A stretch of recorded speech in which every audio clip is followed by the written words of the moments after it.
Hello friends, ನಾವು ಇವತ್ತು masala rice ಅನ್ನು ಮಾಡ್ತಾ ಇದ್ದೇವೆ. ಅದಕ್ಕೆ ಬೇಕಾಗಿರುವ ಸಾಮಗ್ರಿಗಳು ಲವಂಗ, ದಾಲ್ಚಿನ್ನಿ ಮತ್ತು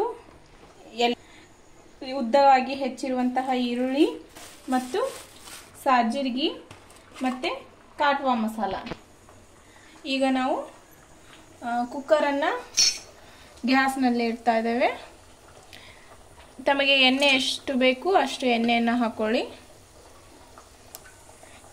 2 ರಿಂದ 3 ಚಮಚ ಎಣ್ಣೆ.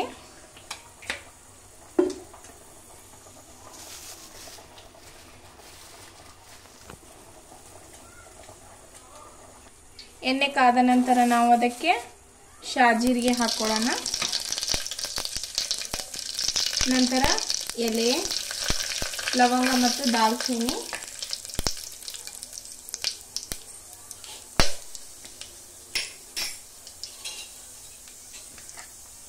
ನಂತರ ಕಟ್ ಮಾಡಿರುವಂತ ಈರುಳ್ಳಿ,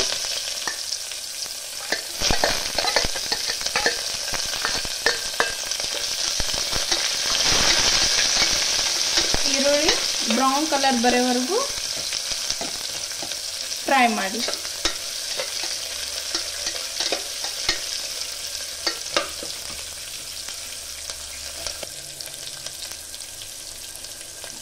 ರುಚಿಗೆ ತಕ್ಕಷ್ಟು ಉಪ್ಪು, ಏಕೆಂದರೆ ಈರುಳ್ಳಿ ಬೇಗನೆ ಬ್ರೌನ್ ಕಲರ್ ಆಗುತ್ತೆ ಉಪ್ಪು ಹಾಕಿದರೆ.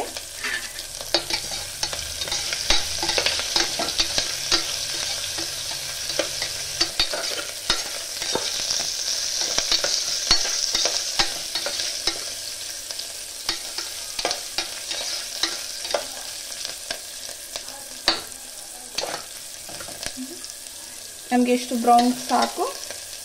ಇದಕ್ಕೆ ನಾವು ಮಿಕ್ಸಿಯಲ್ಲಿ ಹಾಕಿಕೊಂಡಂತ ಕೊತ್ತಂಬರಿ, ಬೆಳ್ಳುಳ್ಳಿ ಮತ್ತು ಅದ್ರಕ್ ಪೇಸ್ಟ್ ಅದನ್ನೀಗ ಮಿಕ್ಸ್ ಮಾಡ್ಕೊಳ್ಳೋಣ.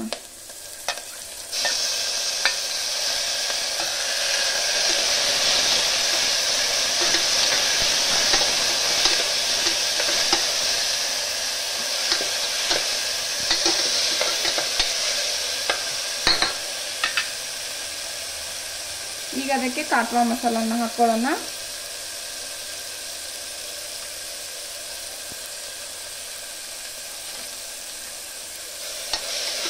ನಿಮ್ಮ ಮನೆಯಲ್ಲಿ ಗರಂ ಮಸಾಲ ಇದ್ರೂ ಗರಂ ಮಸಾಲವನ್ನು ಹಾಕೊಳ್ಳಿ. ಇದು ಕೆಳಗೆ ಹೊತ್ಕೊಳ್ತಾ ಇದೆ. ಇದಕ್ಕೆ ಈಗ ನಾವು ರೈಸ್ ಅನ್ನ ಹಾಕೊಳ್ಳೋಣ.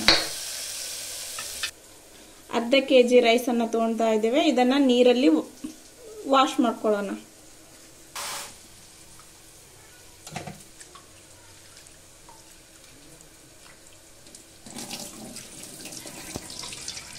ಎರಡು ಮೂರು ನೀರಿನಿಂದ ಚೆನ್ನಾಗಿ ವಾಶ್ ಮಾಡ್ಕೊಳ್ಳಿ. ಯಾಕಂದ್ರೆ ಎಲ್ಲ ಹೊಲಸು ಕ್ಲೀನ್ ಆಗ್ಬಿಡುತ್ತೆ. ಹಾಕೊಳ್ಳೋಣ. ಯಾಕೆ ರೈಸ್ ಅನ್ನ ಹಾಕೋಬೇಕಂತಂದ್ರೆ ಎಲ್ಲವೂ ಮಸಾಲೆ ರೈಸ್ಗೆ ಆಡ್ ಆಗುತ್ತೆ, ಮಿಶ್ರಣ ಸರಿಯಾಗಿ ಆಗುತ್ತೆ. ನಂತರ ಇದಕ್ಕೆ ನೀರು ಹಾಕೊಳ್ಳೋಣ.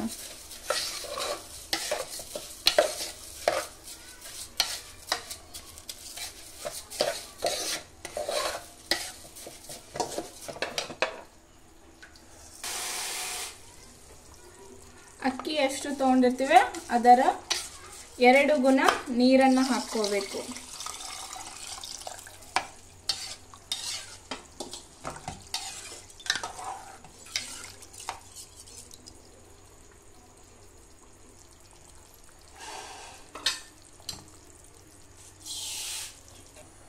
ನೀರು ಹಾಕೊಂಡ ನಂತರ ಒಂದ್ಸಲ ಮಿಕ್ಸ್ ಮಾಡಿ ಕುಕ್ಕರ್ ಮುಚ್ಚಳವನ್ನು ಮುಚ್ಚೋಣ. ಇದೀಗ 2 ರಿಂದ 3 ವಿಸಲ್ ಆದ ನಂತರ ಗ್ಯಾಸ್ ಆಫ್ ಮಾಡಬೇಕು. ನಂತರ ನಮ್ಮ ರೈಸ್ ರೆಡಿ ಆಗುತ್ತೆ. ನೋಡಿ, ವಿಸಿಲ್ ಈಗ ಬರ್ತಾ ಇದೆ.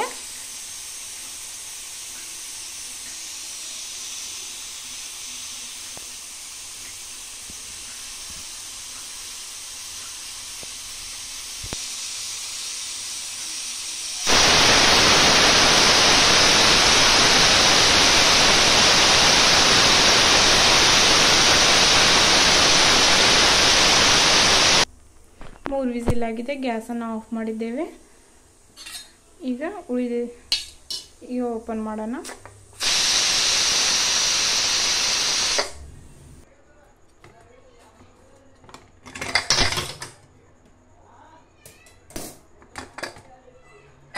ನೋಡಿ ರೈಸ್ ರೆಡಿಯಾಗಿದೆ. ಎಲ್ಲ ಮಸಾಲೆ ಒಂದೇ ಕಡೆ ಬಂದು ಕುಂತಿರುತ್ತೆ. ಈಗ ಇದನ್ನು ಮಿಕ್ಸ್ ಮಾಡೋಣ. ನಿಧಾನವಾಗಿ ಮಿಕ್ಸ್ ಮಾಡಿ, ಇಲ್ಲಾಂದರೆ ರೈಸ್ ಒಂದರಲ್ಲಿ ಎರಡು ಒಡೆಯದ ಹಾಗೆ ಆಗುತ್ತದೆ.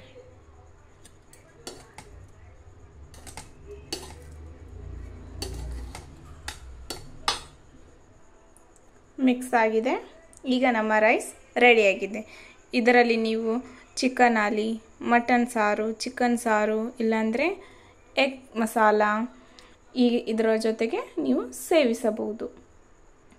ಇಂತಹ ವಿಡಿಯೋಗಾಗಿ ನಮ್ಮ ಯೂಟ್ಯೂಬ್ ಚಾನಲ್ ಆದಂತಹ MHNB24 ಅನ್ನು ಶೇರ್ ಮಾಡಿ, ಲೈಕ್ ಮಾಡಿ ಮತ್ತು ಸಬ್ಸ್ಕ್ರೈಬ್ ಮಾಡಿ. Thanks for watching my video.